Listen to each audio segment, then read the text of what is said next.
Welcome to the Schools of Excellence podcast, where we have conversations about education, leadership, and building a school of excellence. The goal on this show is to bring you clarity, up-level your mindset, and give you practical strategies and inspiration so you can show up with confidence and trust your decision-making. I'm Chani Wolshansky. I'm a mom of 4 under 10, a former New Yorker, and been in the early childhood field my entire life. And I'm so grateful that you've joined me for this conversation. Hello again, and welcome back to the Schools of Excellence podcast. This is part 3 in our 5-part series of the 5 layers to building a culture of retention. So layer 1 in building a culture of retention is a culture of community and belonging. Phase 2 in building culture of retention is designing a culture of quality of life and work-life harmony. And today's episode is all about designing a culture of contribution. So let's understand what contribution is. All right, the first thing is contribution is actually one of the 6 human needs. So there are 6 core human needs. Tony Robbins talks about this, a lot of data and science to back this up. There are 6 core human needs. I'll share with you all the human needs, and one of them is contribution. So the first human need is certainty, the assurance that you can avoid pain and gain pleasure. The second of human needs is variety, the need for the unknown, for change, for differentiation, for diversity, for new stimuli.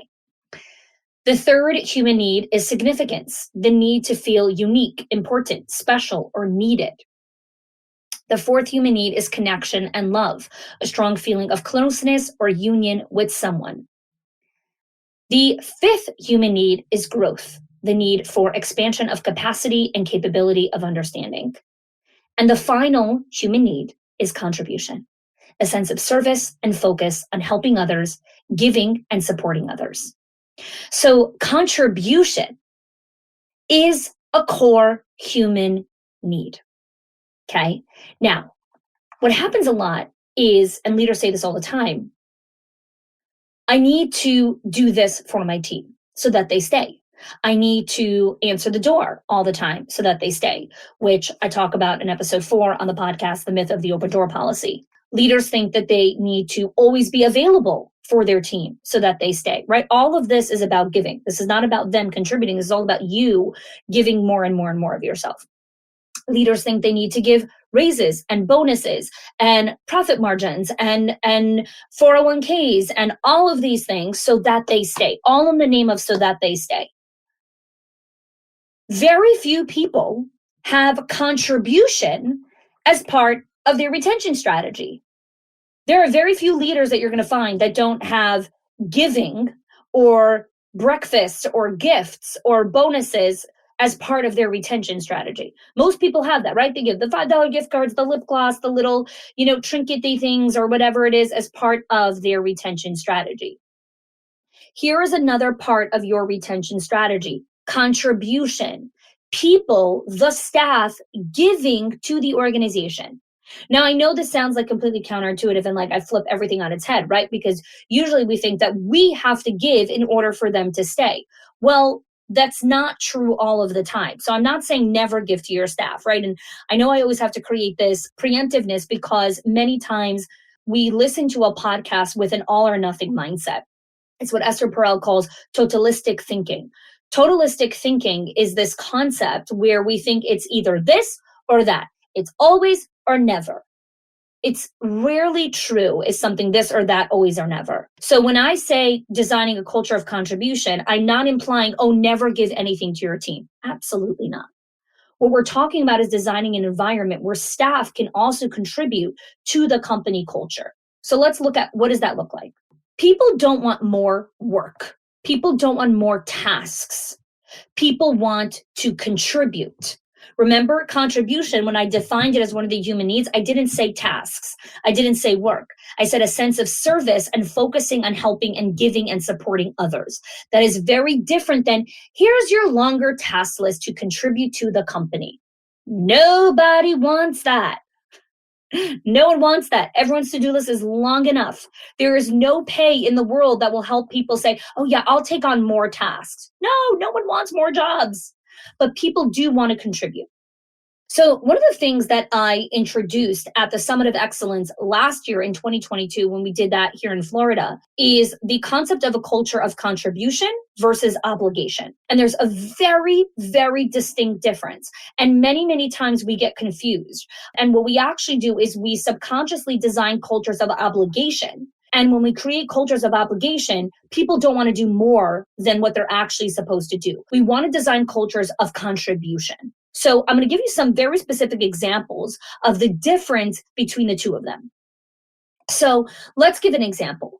When there are messy issues at work, which is like a lot of the time, right? Things are not so clear cut and dry. They feel a little bit ambiguous. When you're in a culture of obligation, when someone sees something that's a little bit messy or like, oh, I don't know how to deal with this, their first response is, this is a distraction from my job. I don't need to do this. This is not my job. This is a distraction. In a culture of contribution, when a person sees a messy issue or something that feels a little bit ambiguous, they view it as, this is an opportunity for me to step up. Let's take another example.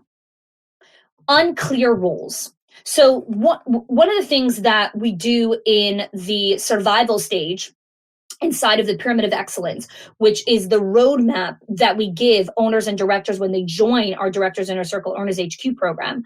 One of the training is roles and responsibilities, how to design clear roles and responsibilities for your leadership team, for your staff, for everyone on the team, because it is a huge impedance and a hindrance to company culture in so many different ways.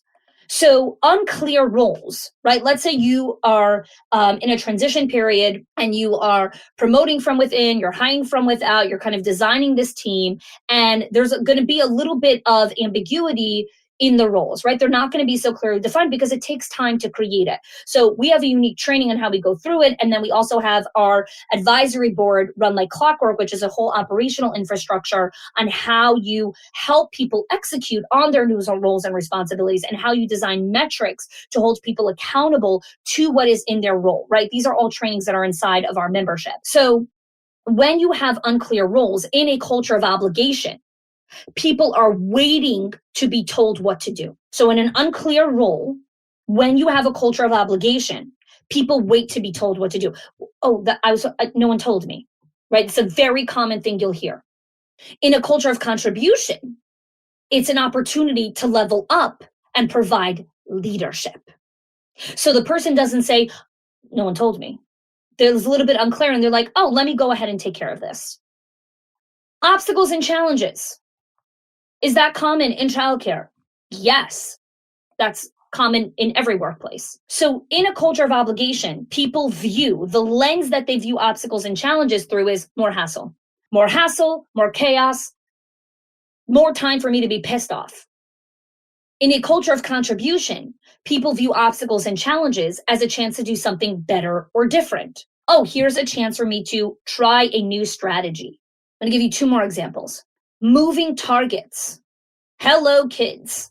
In childcare, there is something called moving targets. Moving targets are things that are not set in stone. Kids are moving targets. What worked an hour ago doesn't work today. Forget about what worked yesterday. What worked an hour ago is not always going to work right now. You need to have a toolbox, a huge repertoire of strategy to be a phenomenal teacher and a phenomenal leader inside of your organization, because what worked with this person doesn't work with this person. This is why I talk about what discernment is, because you cannot have a cookie cutter approach to leadership. Oh, this is our process for how we hold people accountable. Good luck. No, this is our standard.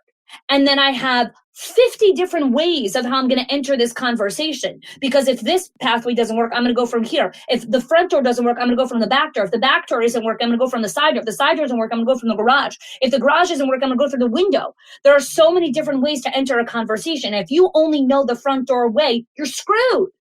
You need a huge repertoire of the way that you handle things, because people are moving targets. So in a culture of obligation, what happens is people say, oh my God, what a detour from what I needed to do today.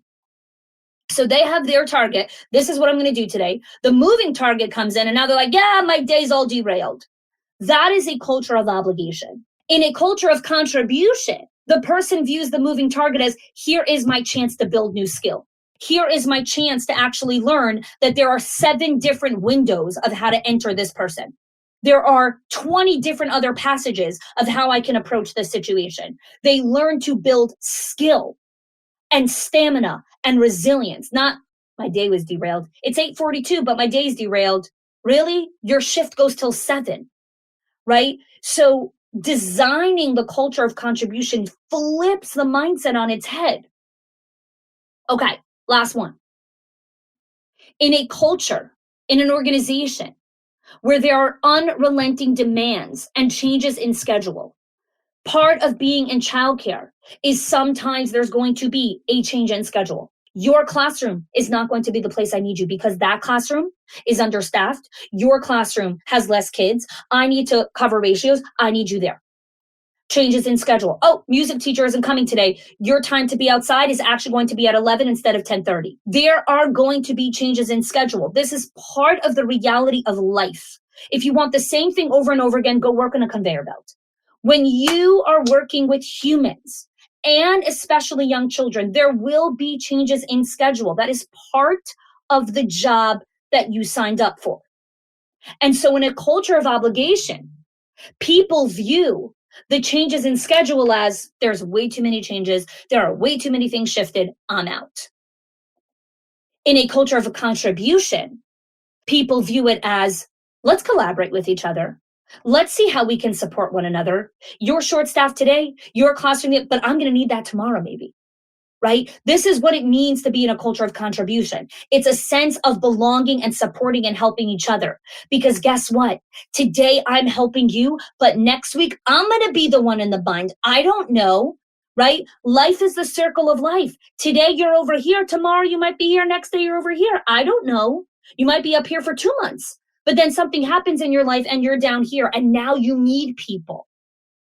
A culture of contribution creates a sense of belonging and responsibility that we're all there for each other. And in a culture of obligation, it's, I'm throwing in the towel.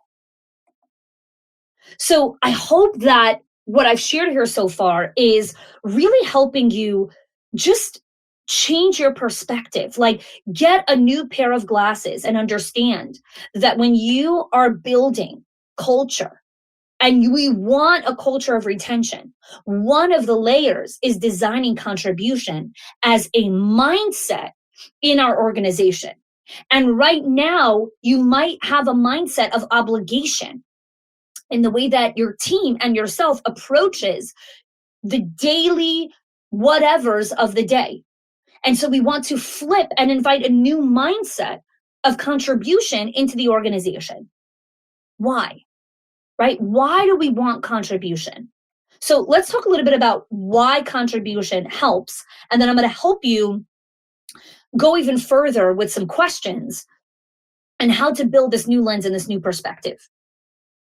So we all want this culture of contribution, right? It sounds amazing, but there are certain things that you're doing that are actually limiting this. So what's happening is your team's contribution can be limited by overreaching.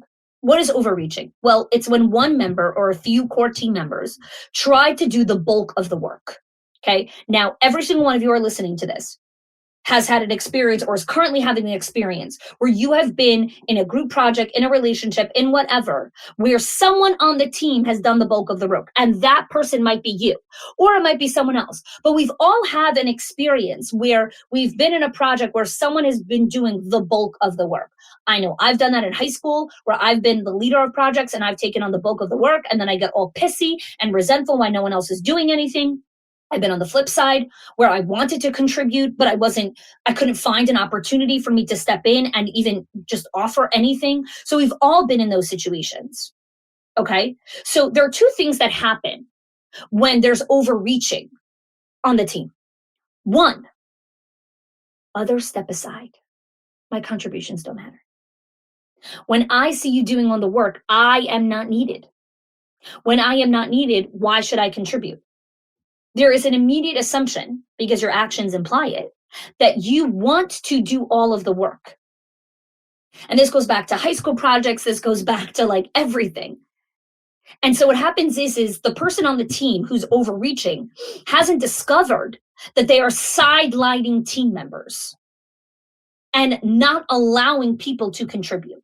So when I do coaching, when I do leadership days, and I come into schools, or when I do virtual training sessions, this will also often happen with a core member of the leadership team. So for example, this will happen either with a director who has a lot of hands-on and FaceTime with the teacher, or it'll happen with like the curriculum advisor who's working very closely with staff on their curriculum and lesson planning. Or it will be for the special education instructor who comes in and helps teachers with behavioral challenges inside of the classroom. So those are kind of the three core buckets, if you will, where I'll see this take place.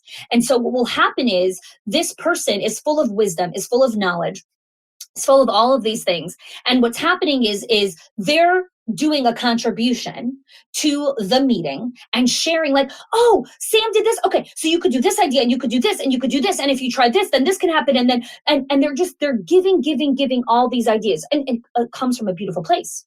It comes from a place of, I want to help. I want to help you. Like, I saw what happened. Like, I have the answer. I have the solution. I can help you.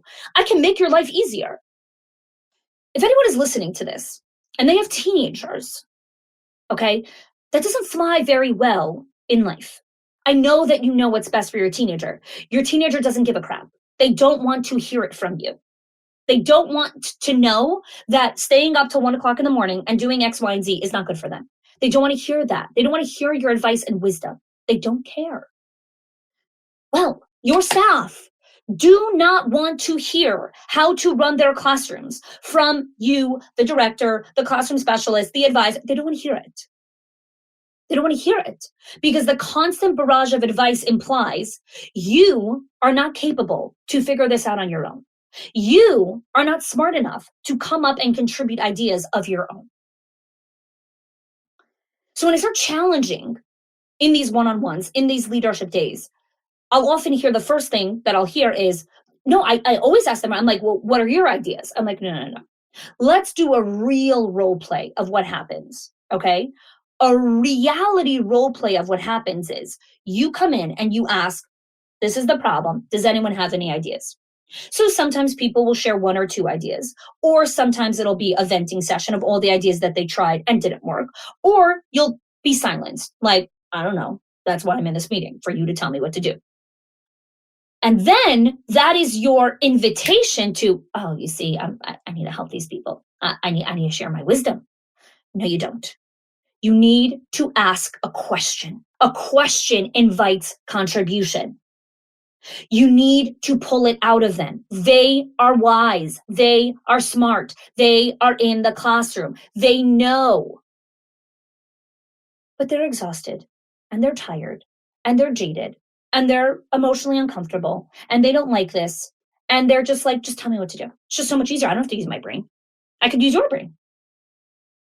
And so what happens is the leader unconsciously sidelines their staff into not contributing to their very own classrooms, that you say you want them to have ownership of, but you don't invite them to contribute to their own classrooms.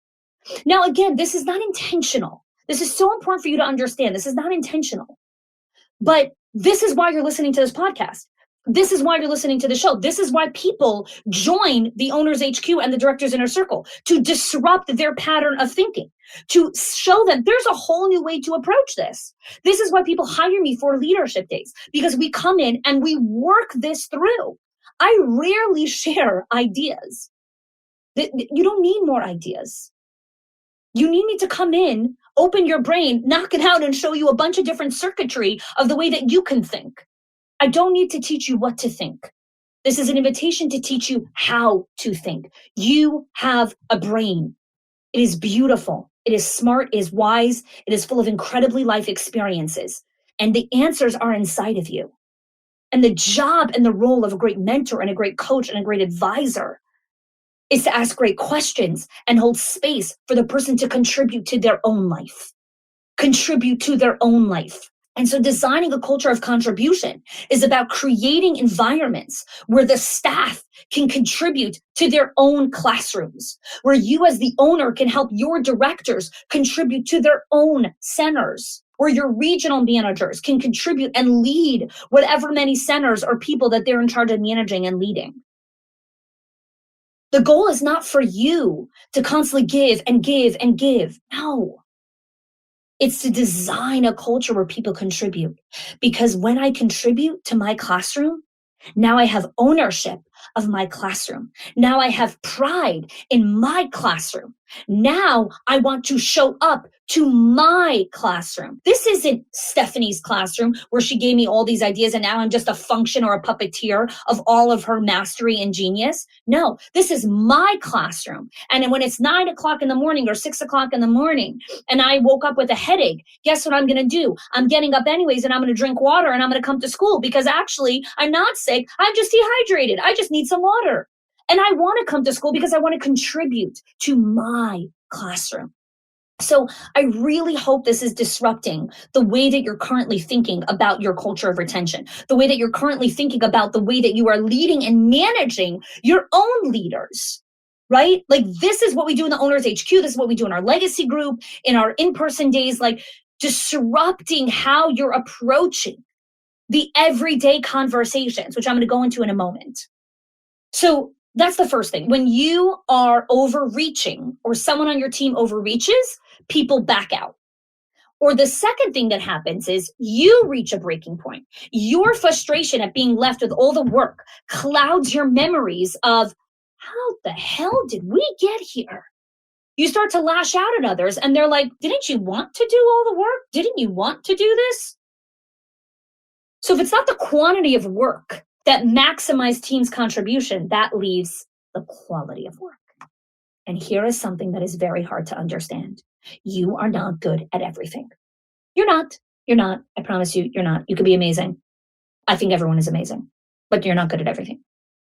One of the things that my mentor and I, Todd Herman, often talk about whenever we do kind of our quarterly conversations or annual, we're kind of like reassessing the business and the next trajectory. One of the questions that Todd always asks me is, okay, so what are you going to be averaging in this next season of life? So we talk about how I'm going to play pro and, where am I going to be an Olympian? Where am I going to be a champion? Where am I going to show up at the highest level? And then the next question is always, and where are you going to be average? Because you have to intentionally decide where you're going to play average, where you're going to be mediocre, because that's how you make space where you're going to be like a pro. You cannot be a pro at everything. So decide, where do you want to be a pro? Where do you want to be an Olympian? Where do you want to be a champion? All right, well, I've made an intentional decision. I want to do that. All right, well, I guess I'm going to be really mediocre at folding laundry. I guess I'm going to be super mediocre at stacking the dishwasher, which, by the way, I am. I'm terrible at stacking the dishwasher. So the reason I'm saying that here is because when you make a decision that you want to create a culture of contribution, here's the decision you need to make.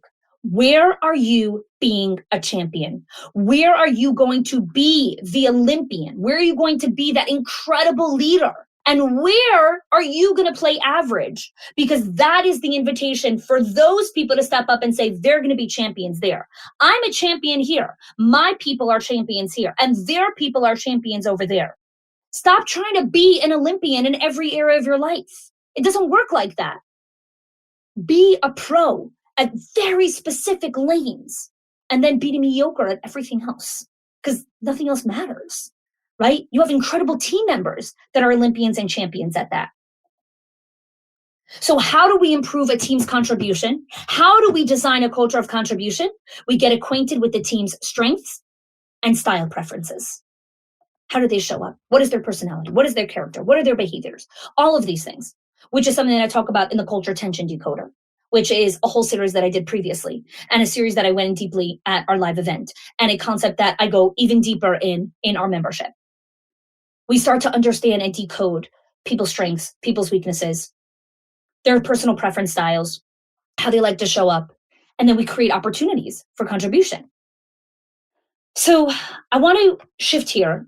And I want to continue this concept of disrupting how you're looking at contribution. So I've prepared for you guys 7 questions that are going to completely shatter the way that you currently look at your leadership. I've said this on multiple different episodes. I say this all the time in coaching. The lowest form of advice is tips and tricks. The highest form of advice is a great question. So I'm going to ask you 7 really great questions. And if you're driving or you're doing laundry or doing something else, you can always go back and write these down.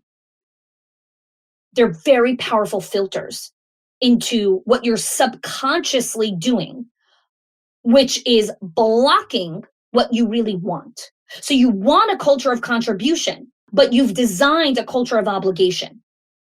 So you have to flip that. So let's go over some of those new insights. Number 1, where am I expecting the team to show up with generosity, but I am living in scarcity? If you have a scarcity mindset, if you have a mindset of like, there's a small pie and there's only X amount of things to go around and there's only X amount of money and there's only X amount of things I could do and there's only X amount of promotions and everything has a limit and a cap and a number, that's a scarcity mindset.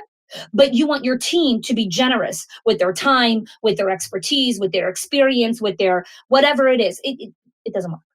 Okay. So every question I'm going to ask you here is going to show you where are you wanting this, but your behavior is doing that. So I repeat the question. Where am I expecting generosity, but living in scarcity? Where do I want self-reliance, but I'm encouraging dependence? So I want my team to be self-reliant, but every time they knock on the door, I go take care of them. That's encouraging dependence. So you want your team to take care of themselves. You want your team to be self-reliant. But every time the stupid door knocks, you answer it and you give them what they ask for. You're creating a culture of dependence. What you need to understand about culture, all layers of culture, it is not a project. It is a practice. And so you want a culture of self-reliance. You cannot teach that through spreadsheets. You cannot teach that through PowerPoints or offline retreats or whatever.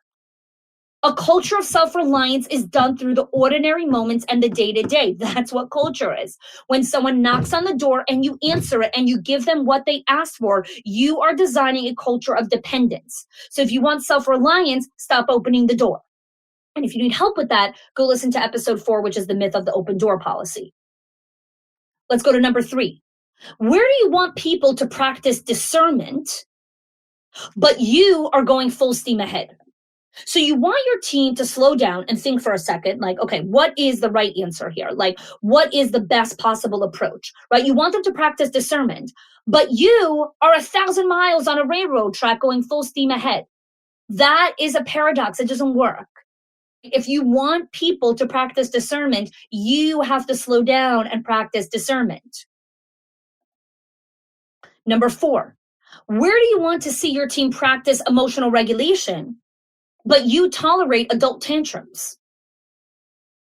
And if you don't know what an adult tantrum is, go spend some time in any childcare center. You'll see them. Adult tantrums is when a teacher starts arguing with a director of like, I really don't want to go into that classroom. I don't belong there. I need to be in my classroom. That's a tantrum. I know that you really want to do that, but you're a grown-up.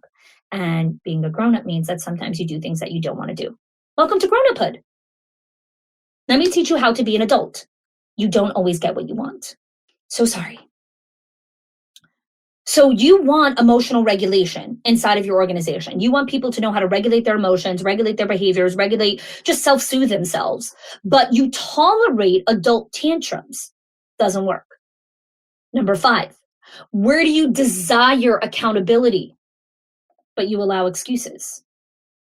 You want a culture of accountability, but when people give you lame-ass excuses, you allow them. You're like, oh yeah, that makes sense. If we want accountability, we can't tolerate excuses. Now, I'm not saying that people don't have legitimate reasons for whatever happens. Again, there's, a curve. Are you tolerating 50% of their excuses? Are you tolerating 80% of their excuses? How often is there a breakage of accountability? How often are deadlines missed? Right? There's frequency. There's intensity. This is about asking yourself these questions. Where do you desire accountability, but you allow excuses? Where do you want ownership, but micromanage performance? So you want the teacher to do the thing inside of her classroom, but you allow the specialist, the curriculum specialist, to go in and micromanage her. You haven't designed what is tolerable offenses inside of the classroom, where it's like, okay, it's okay if like the kids aren't walking in a straight line, like that's fine, right? It's not okay if someone pushes someone else and then nothing happens as a result of that. Kids push each other. It's the teacher's job to help them learn other ways to communicate without pushing, which is a whole separate conversation. 2-year-olds push each other. Okay, 18-month-olds push each other. 3-year-olds push each other. They do. They do. Their impulses are faster than their words. I want this. Boom, get out of my way. It's normal for the kids to push, right? It's not normal for a 10-year-old to push, because by then they've learned how to create their words faster than their impulse. So I want this thing. So I turn to the person and say, excuse me, can I get through? Right? A 2-year-old doesn't say, excuse me, can I get through? They push their way through. And it is the grown-ups, educators, leaders' job to model other ways of communicating, I want to get here. So when we say things like, I want there to be ownership, but I micromanage performance, is every single time something goes on in a classroom that doesn't meet your standard, your high-level standard, do you go in and micromanage it? Or do you understand that there is latitude for how things get done? And the reason that you have this depth of knowledge is because you've been in the classroom for decades. She's been in the classroom for 5 hours. Relax. Like, she's going to make 1,000 mistakes. Chill. Understand what mistakes shut the building down, what mistakes are safety offenses, and what mistakes are, it'd be really nice if she did it another way. I understand it'd be really nice. It'd also be really nice if I had a hot cup of coffee sitting right next to me right now with a delicious chocolate. There's a lot of things that would be really nice. Breathe. It's okay. It's okay if it's not like that right now. Relax. It's okay. It's not supposed to be like that. There is a learning curve. There is a learning curve. We have no tolerance for the learning curve. So we micromanage the hell out of our team. And then we wonder why they have no ownership, why they don't contribute, why they don't want to show up. So where do you want ownership, but you micromanage performance? And lastly, where do you want the team to be joyful and happy, but you don't celebrate your own wins? You need a model celebration. You need a model being happy and joyful and celebrating wins. Because guess what? Being in a classroom is exhausting. There are a million things that go wrong. But you can model joy and showing people that we celebrate micro wins. We celebrate small wins. So today the kids made it from the classroom to the playground without falling, without tripping on each other. And everyone came out with their coats on. And everyone magically had all their 10 fingers in their gloves. Woo! Celebration time. Pop the champagne. Understanding what is a win for this teacher. It's a win. She got all 10 2-year-olds in their coats, in their gloves, in their hats, in their boots, walked them from that side of the building outside. Nobody fell. Nobody hurt themselves. She didn't raise her voice, and she made it outside. That is a win for a 20-year-old teacher who's never been in the classroom before. That is a huge win. Now, is that a win that I would personally celebrate? No. I've had other milestones that I've graduated from that being a win that I celebrate, right? I don't celebrate getting my kids out of the house every morning. I've been doing it for 14 years. I get my kids out of the house in the morning. There are other things that I celebrate. So it really depends on where you are in the journey. This is why I talk about season of life, right? Like, understand what is joyful, what is worth celebrating, where are you holding? And if you want a team that is happy and joyous and content, celebrate your wins. So I went a little bit longer here in this episode because there's just so much I want to talk about when it comes to designing a culture of retention. So let's just talk about how we break this down, because that's what I want to leave you with here.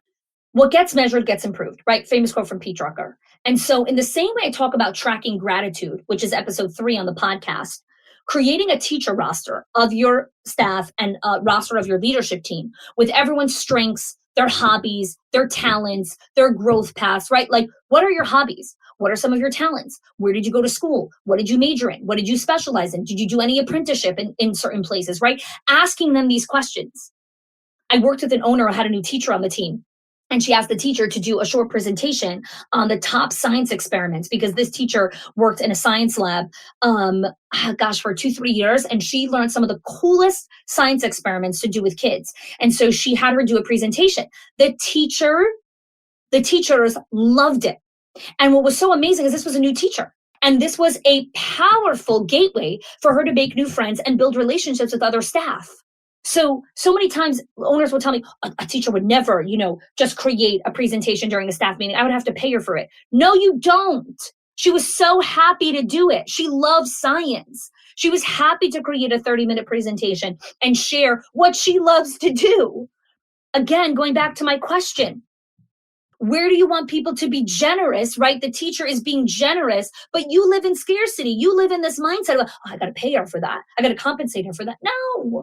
No, she wants to contribute. She wants to.